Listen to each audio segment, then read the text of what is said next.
Baik. Sambungan hari ini muka surat 7 pada paragraf yang terakhir, kita sedang membahas tentang hadis Nabi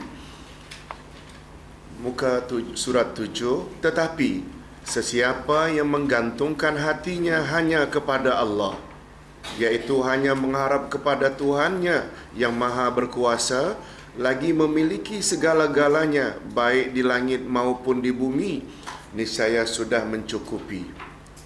Maknanya manusia bila bertawakal, tawakal ni makna asalnya menggantungkan.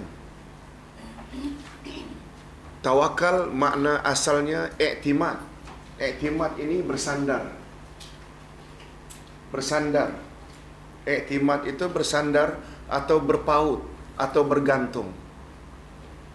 Orang yang tawakalnya tinggi pada Allah, dia tidak bergantung pada bosnya untuk mendapatkan income, tapi pergantungan hatinya kepada Allah lebih daripada bosnya. Sebagai isteri, pergantungannya terhadap income yang menyaranya kepada Allah lebih daripada suaminya. Betul tak? Walaupun kita tak nafikan jasa suami, melalui suamilah tersalurnya saraan kita, tapi asas atau asal rezeki itu bukan suami. Siapa? Allah. Itu sebabnya orang yang tawakalnya tinggi, suami meninggal dunia, dia tidak kerja sebagai suri rumah, tidaklah membuat dia terlalu menggelabah, sebab sumber rezeki bukan suami, tapi Allah. Betul tak? Ibu-ibu dan bapa-bapa sekalian, jadi dalam hal ini bergantung kepada Allah sangat mustahak. Seperti Ustaz selalu sebut, sihir. Bila orang sihir atau orang yang menyihir kita itu atas permintaan seseorang yang benci pada kita, dia minta pada Allah. Allah boleh bagi tak? Boleh. Kita juga minta pada Allah. Sebab merawat sihir ni ada dua. Pertama, merawat before sihir mengena, dan satu lagi after.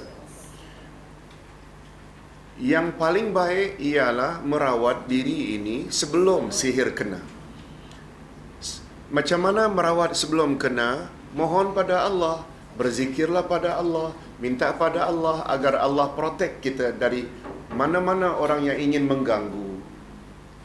Oleh sebab itu, bila kita minta, tukang sihir juga minta pada zat yang sama, iaitu Allah. Kita berbaik sangka, tentu saja Allah akan kabulkan permintaan kita. Sebab mereka minta, mereka orang jahat. Tapi yang masalah ini, tukang sihir minta, orang yang hasad dengki pada kita minta pada Allah, kita tak minta-minta. Ini yang kita selalu kena. Dapat faham kan? Jadi dalam hal ketergantungan kepada Allah ni sangat mustahak supaya kita selamat. Nah, dia akan mencukupi segala hajat dan keperluannya, yakni keperluan insan, serta akan melindunginya dari segala kesusahan dan malapetaka. Dialah sebaik-baik pelindung dan penolong. Itu sebabnya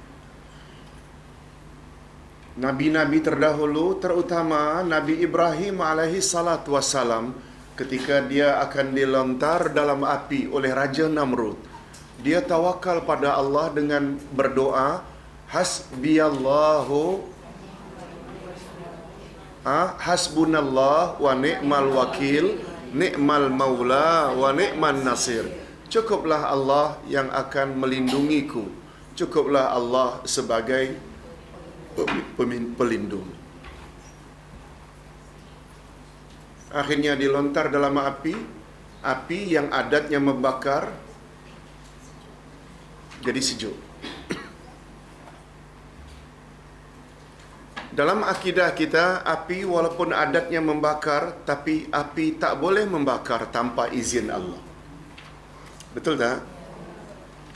Oleh sebab itu, bila kita haus, kita minum. Kita tak boleh katakan air yang menghilangkan dahaga kita. Allah, dia hanya sebab sahaja. Bila kita lapar, kita makan, bila kenyang, jangan kata makan yang mengenyangkan kita. Tapi Allah, dia perlu sebab dia sebab untuk. Oleh sebab itu, semuanya itu dengan izin Allah atau dengan istilah klasik dalam ilmu tauhid dikatakan yang boleh memberi kesan hanya memberi kesan, tahu maknanya? Sihir tak boleh memberi kesan sehingga orang itu jadi mati. Yang dapat memberi kesan adalah Allah. Allah yang mematikan dan menghidupkan. Jadi sesuatu, api tak boleh memberi kesan sehingga terbakar seseorang tanpa izin Allah. Dengan kata lain, yang dapat memberi kesan adalah Allah.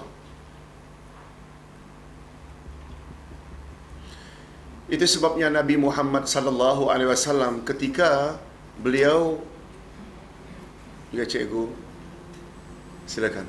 Cikgu terkejut. Biasanya jam 9.30 mula agaknya. Ustaz boleh baca dalam hatinya. Masuk saja orang dah ramai 9.30. Baik, cikgu come sini. Khas untuk berdua. Memang disediakan dari tadi.